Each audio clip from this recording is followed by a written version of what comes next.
I'm Luca from Effective Altruism Denmark. We're very happy to have you all here tonight. Thank you all so much for coming. Tonight we're going to hear Tobias talk with the title Making Compassion Easier, a strategy for achieving vegan critical mass. In tonight's presentation, Tobias will give or share his view on what he thinks is the most effective strategy for inspiring more people to choose plant-based foods. Tobias is one of the leading thinkers in the animal ethics field. He is the author of the book, How to Create a Vegan World, a Pragmatic Approach.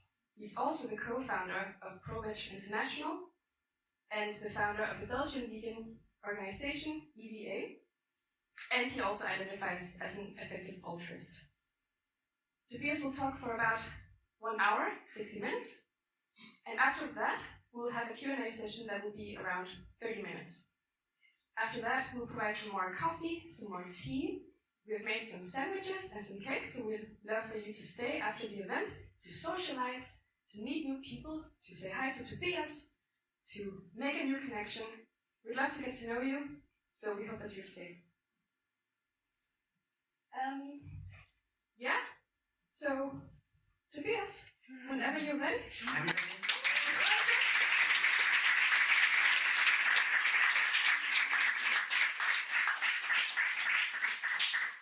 Good evening, everybody. Thank you for being here. Thank you for organizing this to Effective Altruism Denmark and to the Vegetarian Society. I'm very happy to be here physically, in the flesh, as they say, instead of talking to you from my computer. I don't know how it's been in Denmark, but in Belgium it's been pretty strict, and I've had to do online presentations for 2 years, and I'm really tired of it. So I'm really happy to be here, and I'm also especially happy to be in Denmark because I know you have been doing really great work here, and you will see there's a slide on the work that people have been doing here, and this slide is in all my presentations that I give. I don't have to present myself anymore. Let's jump right into it. So this is the dream that I have, and that I think many of you share. This is the dream of a vegan world, a world without suffering, a world where everybody is compassionate towards animals and where everybody is eating a healthy, sustainable, compassionate diet. This is where we want to get. And tonight I would like to talk a little bit about how we are going to get there, or how we might get there. So, second. Before I start, one thing about how to get there. Because there's a lot of opinions about how to, assuming that we all agree that we want to get there, how do we get there, right? So that is the question of strategy. And I think when you consider strategy is about how to achieve what you want. I think we can make 2 mistakes about strategies. One mistake is to say that there is only one right strategy. You know, people who are saying that, like people saying like it has to be like this, has to be done this way, we can only communicate about this and whatever. And the second mistake is the opposite of this one. So if it's the opposite of this one, what is it? There's no strategy. There's no strategy. That would be a mistake as well, but that's not what I mean. Yes? All strategies are equally good. Yeah, everything is good. Just do something. Whatever you do is fine. We need everything. Have you heard that before? And I think that's a bit too cheap, because I think we have a big assignment ahead of us, and we have only limited resources. So I think we should always try to do what we think works best. We might know that from research, or we might not yet know, but there is some research available, and I think we have to follow it to know what we have to spend most of our resources on, right? Time, money, people, etc. And it's also important to know that some strategies, some approaches, some interventions, some communication styles actually might turn off people. Yeah? It might be that some people are turned away further from veganism or from eating plant-based or from loving animals or whatever than before, because one used an off-putting strategy. Right? So that's also the importance of strategy. So I'll talk about where we are in the movement today, about the call for action, about what we want to ask people to do, about the arguments that we give for that, and about the environment. And the environment is everything around us, is the society. How can that be conducive, facilitating the shift towards a plant-based world? So where are we today? We're living in a world where people have animal products for breakfast, lunch, and dinner. Most people still do, certainly in Western countries, right? And I think some of you may know Melanie Joy's 3 N's of justification, as she calls it. Animal products are considered to be, by most people, normal. What's the second N? Natural and necessary, right? That's what people think about animal products. Normal, natural, necessary. And also there's a 4th N actually. Nice, right? People like the taste of them. They think that they are good. Many people at least do. And there's a 4th reason that, well, I've described like this. So there's a lot of answers to the question, why do most people eat meat? One of my answers is most people eat meat because most people eat meat, right? People do what other people do. And if 95% of a society does something, even if somebody doubts that it's the right thing to do, they might still think, yeah, it's probably the okay thing to do because everybody's doing it, right? And people that are vegetarian or vegan today, as I guess you all are, or most of you are, they are very much swimming against the stream. So it still requires some kind of effort and will and determination and courage to be vegan today. It's becoming easier and easier, but it's still not easy enough for most people. It still looks like this. For most people, it's still like, how can you do that? How is that possible? How are you alive? What do you eat? Right? So, and the number of vegans, that's still very low, right? Unfortunately, it's still not more than 1 or 2% in most countries. Sometimes it's less than 0.5% or whatever. And if you look at this, is just all a reality check. The good news will come after that. So if you look at the present market share of meat substitutes, it's 0.7%. So if you have 100 kilograms of meat being sold, just 0.7% will be, or kilogram, will be meat alternatives. That's a very, very low market share, right? Where are we going in the future? Well, if this is the production today, then what we're expecting for 2050 is still almost a doubling of production. Why is that? Because of certain countries becoming richer and richer, and when the population gets richer, they will tend to eat more animal products. Plus, there's more and more people as well. So if there's a business as usual scenario, the demand for animal products is still going to go up tremendously. So, how do we get there? How do we get to this vegan world? Will that ever happen? I think it will. And what I'll present is just one strategy. You said it, what I think is the most effective strategy. Yeah, I think it is an effective strategy, but it doesn't mean that there's others. I think this has to be part of the things that we do. So the traditional approach of vegans is something like this. Go vegan for the animals, right? That's what we generally like to say to people. And if you look at this thing, go vegan for the animals, you can see that there's 2 components there. There's a component of behavior, and there's a component of attitude or belief or conviction or motivation. And so we want people to shift on the dimension of behavior, and we want them to shift on the dimension of motivations. I don't know if all of you here are here in the first place because you care about animals. You also might be there for the environment or something, or for health, but at least within the animal rights movement and the vegan movement, this is the ideal motivation, I would say, for most people. So if you look at all these positions, the vegans will find all of this not ideal, right? I mean, it's nice to be vegetarian, and it's nice to do it for your health, but it's not ideal, right? It's not even ideal to be vegan for all of these reasons. Where we want to get people is here. How many do agree that this is the ideal position? Do you agree with that? Yeah, I would say myself too. See, vegan for the animals.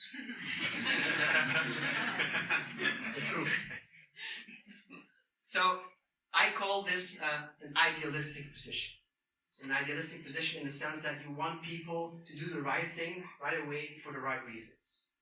And I oppose that to a more pragmatic position. That's the subtitle of my book, a pragmatic approach. So pragmatism is about solving problems in a way that fits the times and is focused not on a set of beliefs or a set of rules, but it's just focused on what works. So we're going to do what works independent of whether that is ideal or not.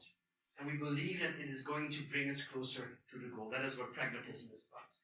Maybe some of you know this quote by Jeremy Bentham. Have you come across this before? The question is not can they reason or can they talk, but can they suffer? It's about animals that Bentham asked these questions. My variation of this is the question is not am I right or is this my truth, but does this work?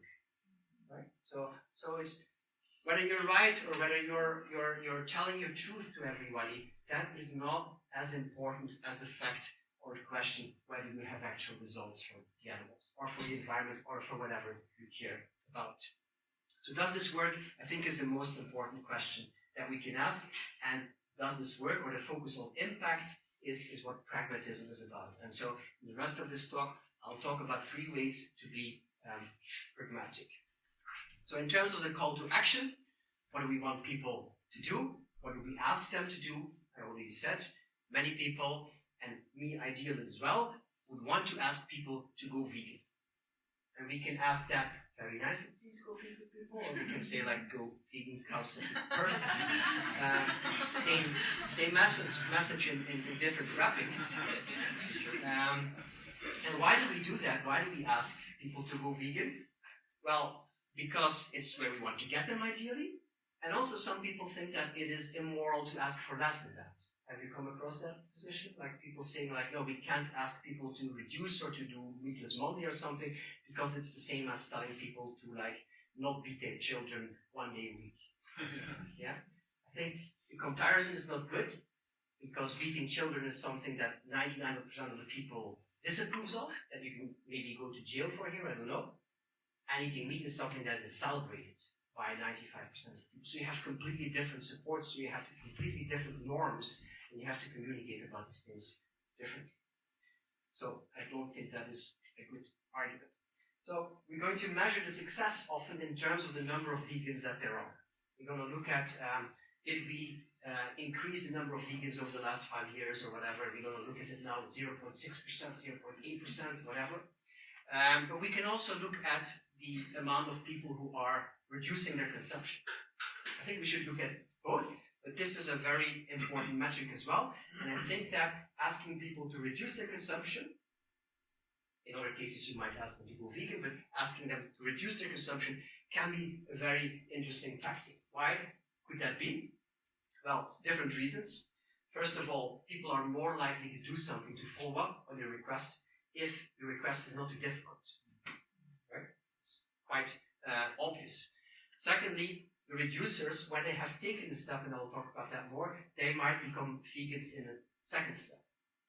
Thirdly, the reducers are important because altogether they reduce the animal suffering more than the small number of vegans together.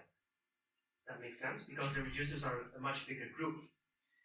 At this point, that will change in the future, but at this point, this is still the case. And most importantly, many reducers together may tip the system faster than a small number of vegans. Now, let me explain that because this is the most important point. So I'll compare this to another phenomenon, the gluten-free thing. So I've talked all over the world, and all over the world you can see that gluten-free has become quite a big thing. And I saw at some point a woman on Facebook who was complaining about specific thing. You know that on the one hand, there's people who like really have to avoid gluten, or they die, or whatever happens, right? And on the other hand, there's people who think it's good to avoid gluten, and who could be called gluten reducers or occasional reducers or avoiders or whatever. So there's people with a medical condition, and there's people who do it because they think it's good for them, even though science doesn't see the benefit. Okay. And this woman who had a medical condition said like, well, it's annoying all these people who like are reducing or who don't have this medical condition. It's annoying for me because in a restaurant I have to explain that for me it's a matter of life and death. But this waiter has met all these other people and he thinks or she thinks it's not all that serious. Can you recognize that from your vegan diet? Like the waiter says like, oh yeah, I'll put a bit of that in there, or you take the balls out of the soup or whatever, you know. But the good thing, she said, is that on the other hand, thanks to these people, I have now a much bigger choice in products, right? So the situation is a bit like this. The 1% with celiac disease, which is the medical condition, would like to say something to the hypochondriacs. Thanks for being so freaking crazy. It's thanks to you crazy people that we have all this choice in products, right? And that is exactly, of course, what is also happening in our movement. So we have a demand by a big group of, call them fakers here, in the case of this gluten-free thing, creating a big choice, creating a big demand for these products. And also in our case, we have a small number of vegans, a slightly larger number of vegetarians, but especially a big group of people occasionally avoiding animal products for whatever reason they might have, right? So the point is here that these reducers make it easier for everybody to shift on that spectrum towards plant-based, right? Because if you have today, if you're vegan and you have today the choice between soy milk and oat milk and coconut milk and quinoa milk and millet milk and whatever milks that you have, why is that?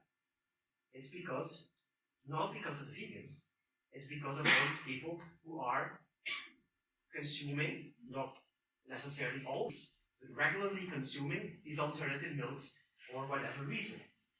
Do you know, I just said 0.7% of consumption of the market share of meat substitutes is 0.7%. Do you know how much the market share of liquid milk is, of plant-based liquid milk is in the world?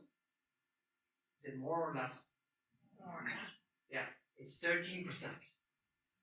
So 13%, 13 liters of every liter sold, of every 100 liters sold, is plant-based.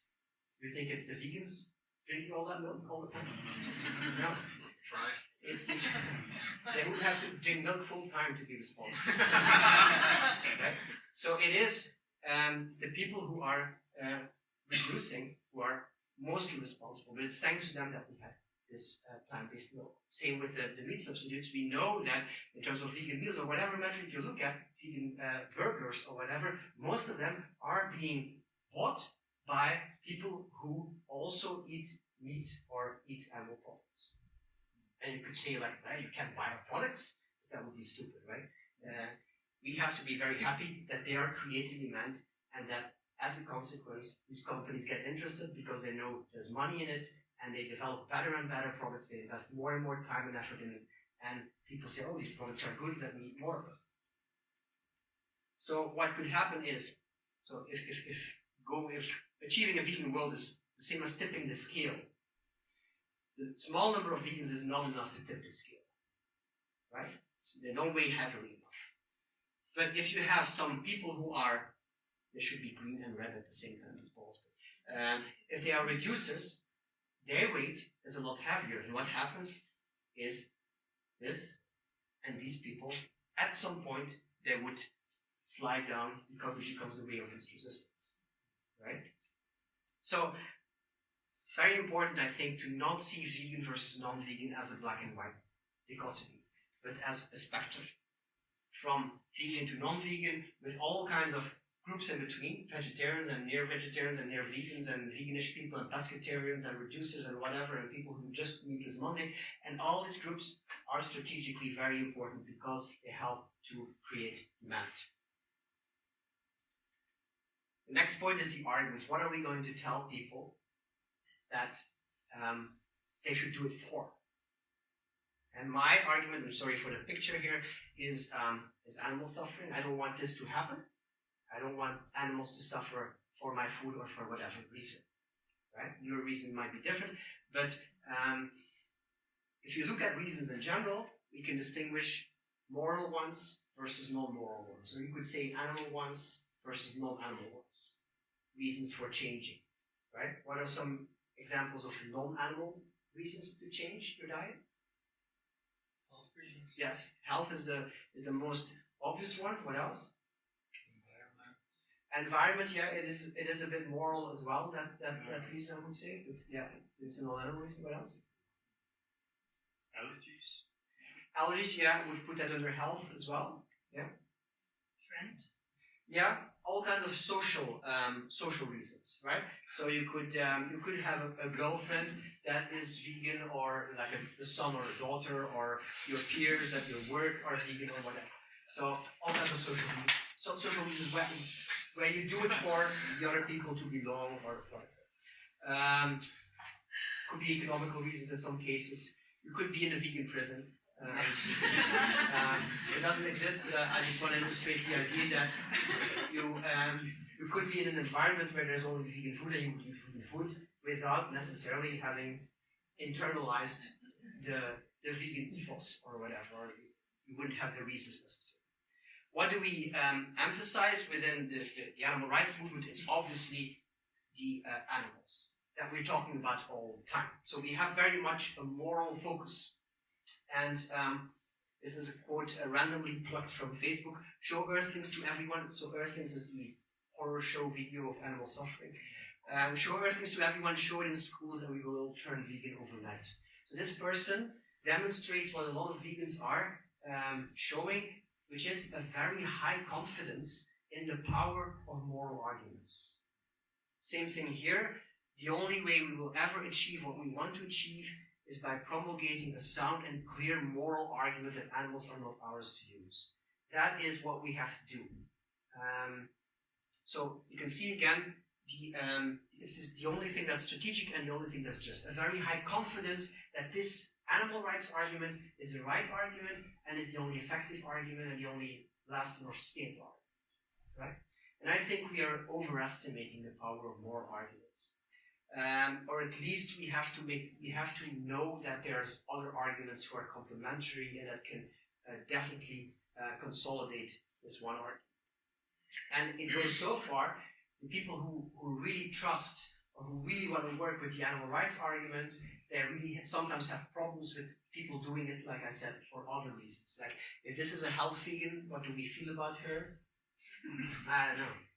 Do we trust her? She needs these well. She might be non-vegan tomorrow, right? That's how we feel about it. Yeah. So these other reasons are not really good, and some people are also saying, like, if you're on a plant-based diet, if you do it for health reasons mostly, don't call yourself a vegan, because a vegan is somebody who does it for ethical reasons by definition. I'm not in favor of this approach. I wouldn't say like, oh, this is a health vegan, they can't call themselves vegan, because the only thing you do is making a small group even smaller, right? So we have a moral focus in the animal rights movement. Why? Because we want people to do the right thing for the right reasons. This is the idealism.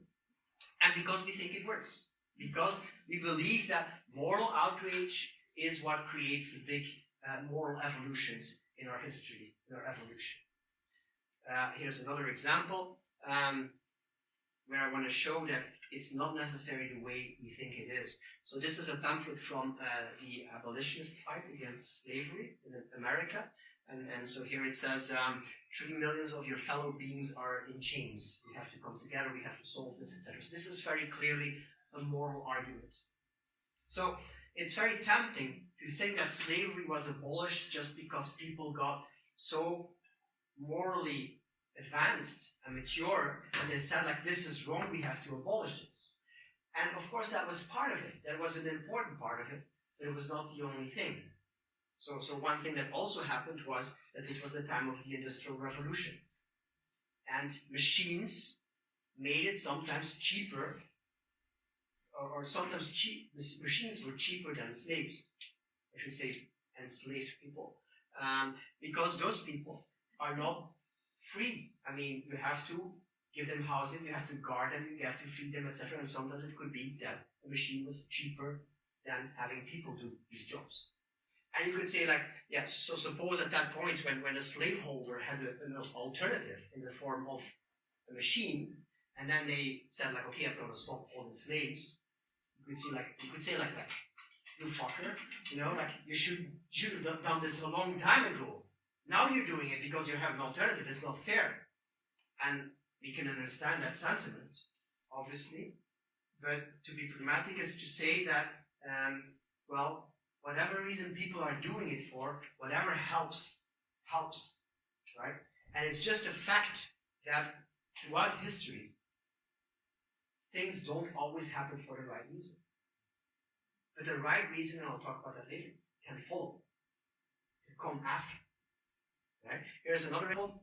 Do you know what this is? It's not what you think it is. It's oil from the sperm whale. And so the oil from this whale was used up till the end of the 18th century or something as a fuel. Right? So people used it to light lamps and things like that. But the problem was that this fuel it stank, it was expensive, it didn't last long, etc. And some guy came along, this is 𝐓𝐨𝐻𝐿 and he invented kerosene. And kerosene was a cheaper, cleaner, longer lasting fuel. People bought that, and so what happened to whaling? It went down and down and down and down. And in 1986, internationally, all but a few countries abolished whaling. It's only legal still in a few countries. And the question is, would we have managed to abolish whaling if we had still been using whale oil? I don't think so. As long as we're so dependent on something, first of all, we can hardly see that it's wrong. And secondly, we cannot stop it because we need it, right? So it is because this guy invented some alternative and he didn't set out to save the whales. I don't think that was his motivation. He wanted to make money or something, right? It is because we had that invention. It is because we were not using whales anymore that we were able to abolish whaling, right? So again, sometimes we don't need to have the right motivation to do the right thing. And this could be, or this could seem like a negative vision or a negative view of humans, that they're not doing the right thing for the right reasons. That as idealists, we would want them to do the right thing for the right reasons, right? But I think that if to go vegan or to go plant-based, if you didn't need any moral motivation at all, that would be a good thing. Some vegans would say, no, that's not good. You have to have the moral motivation to go vegan. If you don't have it, yeah, you're not a vegan, or just leave us alone, eat whatever you want. You have to believe in animal rights, etc. And the good thing is that, again, like I said, this can still follow. So if you look at how change happens, what people in activist organizations mostly do is they go in this direction. So if I want you to go vegan, I don't know if you are, but I give you like some pamphlet or a website, and she reads it, and I hope what happens is that you change your mind, you say like animals are important, and then what do I hope? I hope that she takes, from changing her mind, she also changes her behavior and she stops eating animal products. That's what I hope. Does it happen like that? Sometimes it does, sometimes it's the right answer. So sometimes it happens like that, but often it does not, right? What we know exists is the so-called attitude-behavior gap. And you all have it. Can you think of something where you have a right or a good attitude about something, but not the right behavior? If you can't, you're pretty aligned to your own behavior. Yeah, we all do it all the time. My clothes, I know I should wear ethical, fair trade clothes or something, but not all these clothes are like that or whatever. So, happens all the time. We know from research, this is an illustration that illustrated an article, scientific article, where they asked ethical professors of moral philosophy, is it okay to raise and kill animals for food? 75% of those ethical professors said, no, it's not okay. How many of them do you think were vegetarian or vegan? It was not more than among the general population. So, a very clear example of the attitude-behavior gap.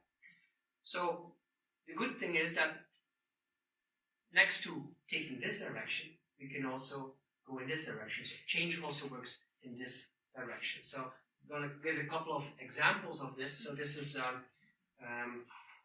about seatbelts that were introduced in the US a couple of decades ago. And the moment they were introduced, people didn't like to wear the seatbelts. And people were interviewed and people said, like, I don't want to wear this, it's stupid, and what is it for, it's annoying. But they had to because otherwise they would get a fine. A couple of years later, they were surveyed again and asked what they were thinking about it. And most people said, I'm fine, this is a good rule, this is useful. So you see that the behavior change came first here. They started using these seatbelts. In this case, it was enforced. They would be fined otherwise. Then, they changed their mind about it. They changed their attitude. Right? So what happened here? Maybe these people saw that by having to do it, it wasn't all that of a big deal. And by having to do it, and seeing that it wasn't a big deal, they opened their mind to seeing the advantages of this. While before, they were closed-minded. They couldn't see the advantages. They were defensive. Right? Here's another example of behavior and attitude. This is a bullfighter, and this is a butcher. And basically, these two people are doing exactly the same thing. They're both killing cows, right? Who do you think that the general audience is most angry with? Most annoyed by? It's this one, right? So, and if I ask people why they think that is, mostly they say, because this is visible and this is invisible, or because this is elitist and this is like a normal working class person, and that's all true, or this is entertainment and this is food necessity. It's all true, but I think the most important reason is what?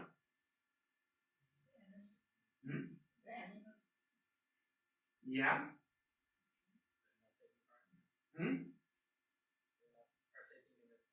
Yes, exactly. So people are not participating in this, but they are participating in this. They're not complicit in this, but they're complicit in this. So it's so much easier to condemn this than this, because if you condemn this, they're condemning themselves. Right? So everywhere in the world, or in most places in the world, people are not participating in this. So they have certain beliefs because of their behavior, have certain beliefs that this is wrong and stupid, etc. It's also visible. Yeah, like I said, it's also a matter of visibility. But I think that the biggest reason is the complicity. Like I remember as a young person, I was against fur coats long before I was against eating meat. But I never wore a fur coat, right? I saw, a couple of years ago, I saw something about circuses with animals banned in India. But if you read on, there never had been circuses in India with animals. So it's not difficult to condemn something and to abolish it when you're not doing it, right? Here's another example, and I think it's a very interesting one. So this is a paper called The Role of Meat Consumption in the Denial of Moral Status and Mind to Meat Animals. It's a complicated title, but I'll explain what it's about. So they asked people to fill out a questionnaire with questions about the moral status of cows and the capacities of cows, how emotional they could be, what they could think, what they could feel, etc. And they divided the participants in two groups. And while they were answering the questions, one group would be eating little pieces of meat, and the other group, the other half, would be nibbling on nuts while they were answering the questions. And then they looked at the results. And guess what happened? So the people who were eating the nuts were ascribing a higher moral value, and higher cognitive and emotional capacities to the cows than the people who were eating meat. So this is a very nice example of how your behavior, the behavior of that very moment, influenced their attitudes and their behaviors and then their beliefs, right? So the people actually concluded that eating meat leads people to withdraw moral concern from the animals that they eat and from animals in general. And meat eating appears to have an important impact on the perception of meat animals. Usually we think about it the other way around, right? We think that we are eating animals because we consider them as inferior, etc. But what if we are considering them as inferior and unable to feel and unable to think because we are eating them? I think it goes both ways. So most of the time we think about things like this. We think the more people care about animals, the more people will go vegan. But this also works, right? The more people eat vegan, for whatever reason, the more they will care about animals, because their heart and their mind opens up. Let me illustrate this with, this is from an advertisement. It's normally video, but I just show some stills. This is a guy who's in a truck, and it's a big manly guy, and he's listening to the radio, and on the radio there is a news flash about the impact of meat on the environment. He hears that. Can you guess what he's doing here? He's changing the channel. He doesn't want to hear it. He doesn't want to hear that something that he is doing is bad, obviously. And on the way home, in his own car, same thing, he hears that and he turns it off. And then, when he gets home, his wife, it's a traditional situation, his wife has cooked for him. She has made this meat substitute that's being advertised in the commercial. And he tastes it and he says, this is pretty good. And then, apparently he's emancipated enough to do the dishes. His wife has put like this cookbook there strategically and a wrapping. And he picks it up and he's interested. He's interested, why? Because he's had a good taste experience. And you can imagine that the next time he hears this thing on the radio, maybe he doesn't turn the channel into it. Right? Let me give you another example. So sometimes it's good to try to understand people. It's good to try to find an example of where you are acting like that yourself. Right? It always happens. So you know this thing, the vegetarians or the vegans, you know this thing about these meat eaters telling us that plants feel pain too, right? And they don't mean that seriously. They do it to catch you in some kind of inconsistency or whatever. But the question is, do plants feel pain? And you know that there's books like these, etc. But do you want to read them? I don't want to read that. I don't want to know what's in there. You know? Because I don't have an alternative. If this book says that plants feel pain, what am I going to do? So I don't want to know. I haven't tried it. Right? So we can all think of examples where we don't want to know things and we just go on. So that's what these people are doing too. So the thing here is to provide them with alternatives so that they can open their hearts and minds. Number 4 is about the environment. So the environment is everything that is around us. It's a society where we live. And so we come to the title of this talk, Making Compassion Easier. I think that at this moment, compassion costs too much. What do I mean with that? Compassion is too costly. It is costly to be compassionate because you have to make sacrifices. If you say, I like animals and I'm going to put that into practice, then you have to bear the consequences of that. Meaning, you have to stop eating something that probably you love eating. Right? We have to make compassion easier. We have to make the switching costs cheaper. So, if this is true that not only attitude influences behavior, but also behavior influences attitude, then we have to make sure that the behavior change is as easy as possible. We have to, instead of this situation, where you have a low availability of alternatives and low quality and high price of the alternatives, the required effort will be very high. Right? You have to be quite motivated to do it, or more motivated if the alternatives are not good enough or not available. You have to be richer or whatever, right? So we have to come to this situation where the alternatives are everywhere, they're very good, they're very tasty, they're cheap, so the required effort is very low. I arrived here yesterday with the plane, and I know from Belgium, and I know that a plane is very bad environmentally. If I would tell you that I had to come by train or by boat, what would that say about me? Other than that, I have a lot of time. You had a lot of time. I have a lot of time, yes. And what? More expensive. Yeah, maybe that I have money or consistent. Yeah, I think it would show that I'm very, very green. I'm extremely environmentally conscious. So it's only the extremely environmentally conscious who want to go and who have money maybe and time, who want to go out of their way and instead of the plane, take the train or the boat. So this alternative is not a very good one. It requires a lot of effort. So we have to make sure that the alternative is good so that people don't need to make the effort. All the people here in this room who are vegan, or certainly the people who are already vegan for 10 years, they were prepared to make a big effort, prepared to make a sacrifice. Maybe it doesn't feel to you like that anymore when you've done it for a certain number of years. Maybe it's easy, but most people still consider it a sacrifice. And I think it does demand a certain sacrifice. So what we need to do is have to make all these great products that we are seeing more and more of now, products that are exactly comparable to meat, but they're not as cheap as meat yet. So that is one thing to work on.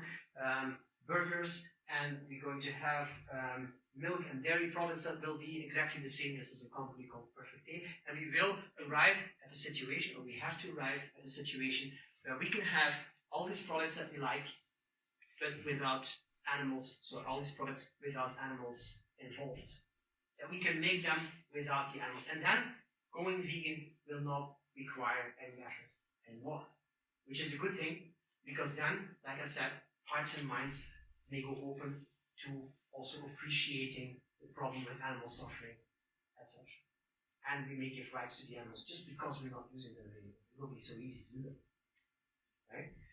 So I think that regarding this environment, companies have a very big role to play here. We are, as a non-profit, the non-profit movements are providing the alternatives, the reasons, the advocacy, the motivation. But it's the companies that are providing the alternatives. We have to have both. And another very important part of creating this environment is, of course, government. This is Frans Timmermans from the European Farm to Fork strategy. And governments are slowly but surely starting to get in on this. They're doing a lot of wrong things still. For instance, Europe is still paying for advertisements for meat products. This is something that Pro-Veg, an organization that I'm involved in, is tackling and is showing how hypocritical or how wrong it is. On the one hand, saying like you have to eat less meat. On the one hand, subsidizing advertisements for meat products. That is totally crazy, right? And also the subsidies for meat as well, of course. So there is a lot of things that they can do. They can change the subsidies. They can tax meat.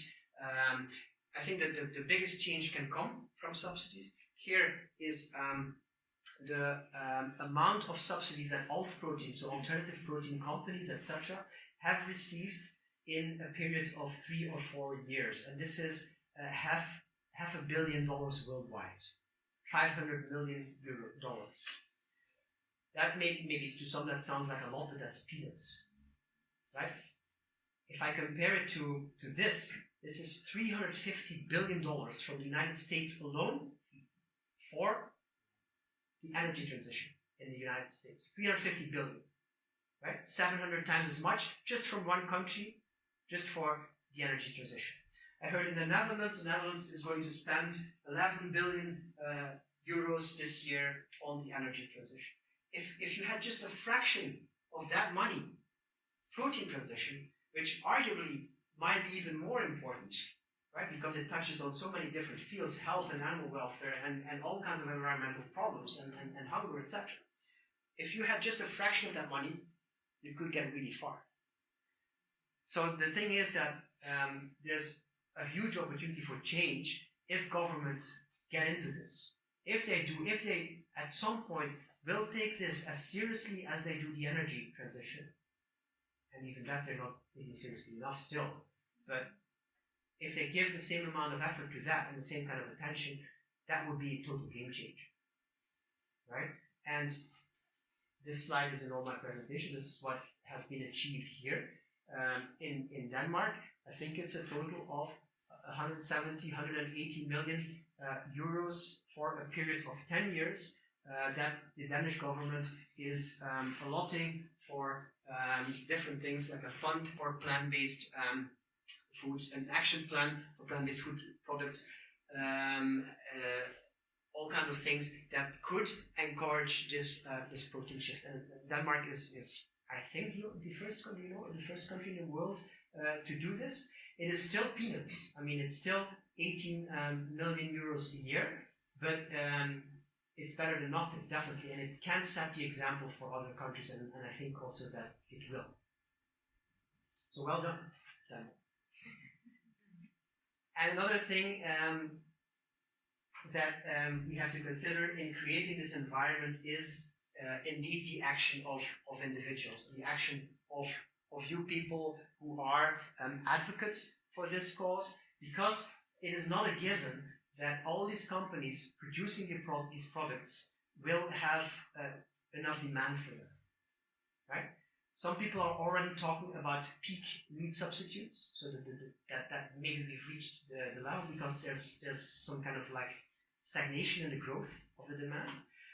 So increasing the demand, and this is something that we all can help with, is still very important. So being a good advocate for plant-based diets is really crucial. And again, I repeat this, the question, when you communicate, when you advocate, the question is not, are you saying your truth, but does this work? It's about results, it's about impact. Impact is not about telling it like it is, or to speak your truth, or winning an argument.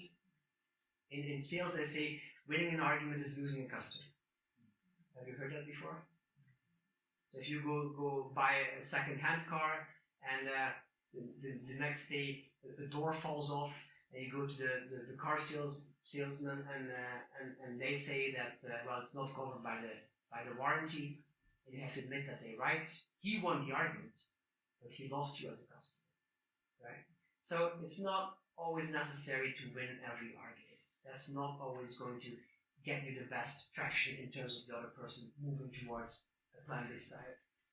The most important thing is that we do, or that we say things that make people open to our cause, that create actual, tangible change for the animals. And I think that as a vegan movement, we are still focused very much on the impact of our own consumption, on being very, very, very vegan, right? And believing that has an impact. Being vegan has an impact. Of course, you spare a certain amount of animals, but compared to the animals that you can spare with your own consumption habits, you can spare a lot more animals by being a good advocate and by convincing or influencing other people. Not necessarily by making of them perfect vegans, but by influencing them so that they reduce their consumption or whatever they do. This shows it very clearly. You can save a certain number of animals, but through influencing these people who also might change their behavior, you have a much bigger impact. So this is a quote from the Bible, but it is actually true. What goes into your mouth is less important than what comes out of it. Right? Your advocacy, the words that you speak, are potentially much more impactful than the things that you eat. And I think we should also accept or appreciate that people don't have to be vegan or the perfect vegan to help animals, right? There might be people who are doing all kinds of good things, who are really good advocates, who are like maybe helping in shelters, who are doing sustainable things for the environment, and who are not vegan, but still maybe they're doing more than us. So we have to appreciate that this veganism is not the baseline. I think we should look at the impact that we have, and impact is really important.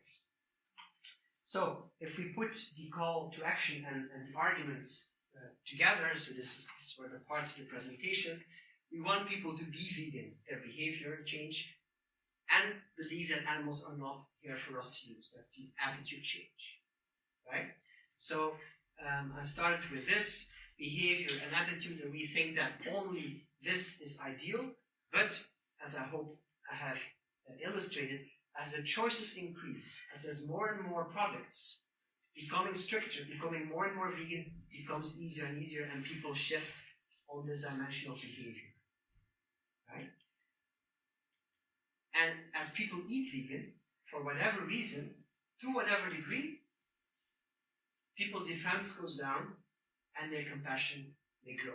They may see that there's nothing to sacrifice, there's nothing to be defensive against, and they can appreciate that animals have feelings and suffer pain, and they can start caring about them, right? And they can shift on this dimension as well. So rather than seeing it like this, we should see it like this, right? Favorite part of the presentation here. I can do this all day. So encouraging every step that people take for whatever reason. And you might worry like, yeah, but okay, we say like, oh yeah, you're doing 1 day a week, that's so great, and you may wonder that they just stop there, right? But then you can encourage them to go further. The point is that not necessarily you should encourage them to go all the way right away. I mean, that is possible, but you should kind of feel who you have in front of you, if they can do that or not. Some people can do that, other people can't. And if you talk to a wider group, maybe on Facebook or on a blog or whatever, or for an audience, then it's often safer to take an easier message. And I'll end with this. So I see two phases for this movement. And the first phase is what I've been talking. The first phase deals with the first approach, is the approach that I've been talking about, the pragmatic approach. So it is about creating a fertile ground for veganism and for animal rights. We have to have all these options before we can more effectively talk about animal rights and such. I'm not saying at all that we should not talk about it right now. But the thing is that talking about animal rights and talking about go vegan, etc., will become easier and easier and more productive as time goes by and as the options grow. And some people also find this whole soft approach too soft, and they would rather like a bit and tie themselves to something and do more radical actions. And I can honestly say that, yeah, that's fun, and I would like to do that as well. And the thing is that I think there will be a time for that. You can already do that if you want, but there will be a time when I think it will be very productive to do those things. If today you know that a company here in Copenhagen had slaves or something, it would be totally justified to throw in their windows, right? And go liberate the slaves. That time will come for animals as well. That time is not now, but it will come. And for that, I think we need to make sure that we become less dependent on the use of animals. And that will open our eyes, open everybody's eyes to the injustices. So I think right now we have this pragmatic approach that's very important, but that will decrease in importance as time goes by. And the other approach, a more abolitionistic, a more idealistic approach, sometimes a more aggressive approach, will gain in importance and in effectiveness as time goes by. Right? I don't know where this point is. It's coming closer. I don't think we're there yet. It could take a while, but I'm sure that it is going to happen. And I'm very sure that at some point, maybe we won't live to see it, but maybe we will live in this world without animal suffering. Thank you very much for your attention, and I'm very happy to answer any questions that you have.